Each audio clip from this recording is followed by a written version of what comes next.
Pernah nggak sih kalian bertanya-tanya, kenapa cowok yang secara finansial pas-pasan justru sering terlihat lebih romantis dibanding cowok yang sudah mapan? Mereka lebih perhatian, lebih sering kasih kejutan kecil, dan seakan-akan selalu berusaha membuktikan cinta mereka. Tapi, apakah ini benar-benar bentuk cinta yang tulus, atau justru strategi bertahan hidup di dunia percintaan? Mari kita bahas dari berbagai perspektif.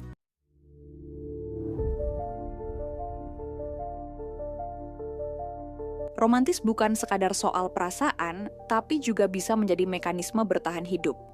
Ketika seorang cowok merasa dirinya kalah dalam satu aspek, dalam hal ini, finansial, mereka cenderung mencari cara lain untuk tetap bisa bersaing dalam hubungan. Nah, disinilah romantisme sering menjadi senjata utama. Love bombing atau ketulusan. Cowok dengan keterbatasan finansial seringkali lebih banyak melontarkan kata-kata manis, memberikan perhatian ekstra, atau bahkan melakukan love bombing, yaitu memberi perhatian dan kasih sayang secara berlebihan dalam waktu singkat. Ini bisa jadi tulus, tapi bisa juga bentuk kompensasi karena mereka tidak bisa membeli cinta dengan cara lain, seperti hadiah mahal atau pengalaman mewah. Extra effort. Seorang cowok yang tidak memiliki keunggulan finansial seringkali menyadari bahwa mereka harus bekerja lebih keras untuk mempertahankan pasangannya. Mereka tahu bahwa dalam dunia nyata, perempuan juga mempertimbangkan stabilitas dalam memilih pasangan. Jadi untuk mengimbangi kekurangan mereka berusaha menjadi pasangan yang sempurna secara emosional. Perhatian, setia, selalu ada kapanpun dibutuhkan. Merasa tidak layak, overcompensate dengan romansa. Banyak cowok yang merasa rendah diri karena keadaan ekonominya akhirnya justru overcompensate dengan romantisme. Mereka ingin memastikan bahwa pasangan mereka tetap merasa dihargai dan diperhatikan, sehingga aspek finansial tidak menjadi penghalang. Namun pertanyaannya, apakah ini akan bertahan dalam jangka panjang? Atau hanya akan bertahan sampai realitas kehidupan mulai menuntut lebih dari sekadar kata-kata manis?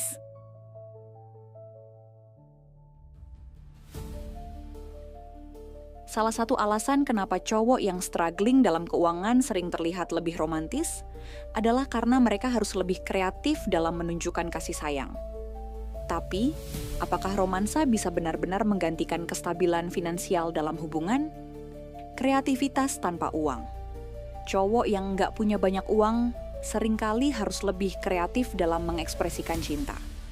Mereka lebih banyak mengandalkan hal-hal sentimental, menulis pesan, memberikan kejutan kecil yang tidak mahal, atau menghabiskan lebih banyak waktu berkualitas bersama.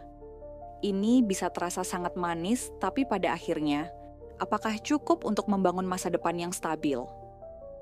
Romansa sebagai distraksi dari masalah finansial. Tidak sedikit hubungan yang terlihat romantis di permukaan, tapi sebenarnya penuh ketidakpastian karena faktor ekonomi. Ketika pasangan terus-menerus dihibur dengan perhatian dan gestur romantis, mereka bisa jadi tidak terlalu memikirkan aspek praktis dari hubungan, seperti biaya hidup, perencanaan masa depan, atau tanggung jawab finansial. Tapi, ketika fase honeymoon sudah lewat, realita akan mulai berbicara. Tagihan tetap harus dibayar, biaya hidup semakin mahal, dan kebutuhan masa depan mulai terasa mendesak. Pada titik ini, banyak perempuan yang mulai mempertanyakan ide membangun masa depan bersama. Banyak perempuan yang jatuh cinta dengan ide membangun masa depan bersama seorang cowok yang sedang berjuang. Ini adalah narasi klasik yang sering terlihat di film atau novel romantis. Pasangan yang bertahan dalam suka dan duka hingga akhirnya sukses bersama. Namun, kenyataannya, tidak semua cowok yang struggling finansial benar-benar berusaha keluar dari kondisi tersebut. Beberapa justru nyaman dengan perannya sebagai pejuang cinta, tanpa benar-benar mengambil langkah konkret untuk memperbaiki keadaan. Ini yang akhirnya membuat banyak perempuan merasa terjebak dalam hubungan yang penuh harapan, tapi minim progres nyata.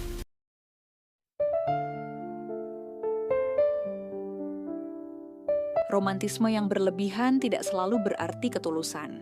Dalam beberapa kasus, ini bisa menjadi bentuk manipulasi emosional atau strategi untuk mempertahankan hubungan tanpa harus menghadapi tantangan yang lebih berat, seperti kestabilan finansial. Cowok yang sadar bahwa mereka tidak bisa bersaing dalam hal finansial, terkadang menggunakan romantisme sebagai alat untuk membuat pasangannya merasa terikat. Mereka tahu bahwa kebanyakan perempuan menghargai perhatian, kata-kata manis, dan usaha kecil yang menunjukkan kepedulian. Tapi jika ini dilakukan bukan karena ketulusan, melainkan untuk menciptakan ketergantungan emosional, maka romantisme ini bisa berubah menjadi bentuk kontrol. Ada beberapa tanda manipulasi emosional dalam romantisme. Sering memainkan peran korban. Misalnya, cowok yang terus mengatakan bahwa dia sedang berjuang dan berharap pasangannya bisa lebih sabar, meskipun dia sendiri tidak menunjukkan usaha untuk berubah. Love bombing di awal, cuek di tengah jalan. Romansa besar-besaran di awal bisa membuat pasangan merasa istimewa. Apa sih yang enggak buat kamu? Namun, ketika hubungan sudah berjalan, intensitasnya menurun drastis, dan pasangannya dipaksa untuk mengerti bahwa realitas lebih sulit. Memanfaatkan empati pasangan. Beberapa cowok menggunakan cerita perjuangan mereka untuk membangun kesan bahwa pasangan harus terus mendukung mereka, meskipun hubungan tersebut tidak berkembang ke arah yang lebih baik. Masalahnya, tidak semua perempuan bisa langsung menyadari ini. Banyak yang mengira bahwa jika pasangannya sangat romantis, berarti dia benar-benar peduli. Padahal, bisa saja ini hanyalah cara untuk memastikan pasangannya tetap bertahan tanpa perlu menghadapi konsekuensi finansial.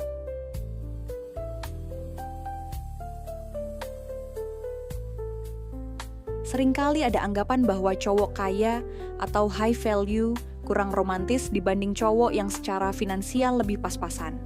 Namun, jika kita melihat dari perspektif yang lebih realistis, ini bukan soal kurangnya romantisme, tetapi lebih ke bagaimana mereka menempatkan prioritas dalam hidup. Cowok yang belum mapan cenderung lebih menonjolkan romantisme dalam hubungan karena itu adalah hal yang bisa mereka tawarkan saat ini. Mereka akan lebih sering memberikan perhatian ekstra, kejutan kecil, atau kata-kata manis untuk menunjukkan kasih sayang. Ini bisa tulus, tetapi dalam beberapa kasus juga bisa menjadi strategi bertahan hidup dalam hubungan agar pasangan tetap bertahan meski kondisi finansial belum stabil. Namun, ada juga risiko di baliknya. Jika romantisme ini digunakan sebagai alat manipulasi untuk menutupi kurangnya usaha dalam meningkatkan kualitas hidup, maka hubungan bisa menjadi tidak sehat. Romansa yang intens di awal bisa berubah menjadi beban emosional bagi pasangan yang terus diminta untuk mengerti tanpa adanya perubahan nyata. Cowok yang sudah mapan seringkali tidak menunjukkan cinta dalam bentuk romantisme konvensional, seperti kata-kata manis atau perhatian berlebihan. Mereka lebih fokus pada kestabilan, memberikan rasa aman, dan membangun masa depan bersama. Ini bukan berarti mereka tidak peduli, tetapi mereka menunjukkan cinta dalam bentuk yang lebih substansial.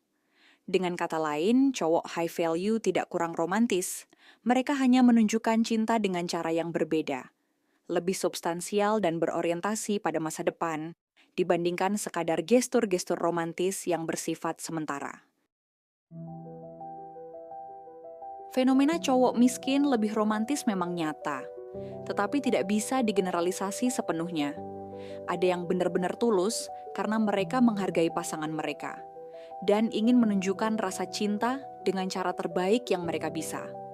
Namun, ada juga yang menggunakan romantisme sebagai alat untuk mempertahankan hubungan tanpa berusaha memperbaiki aspek kehidupan lainnya.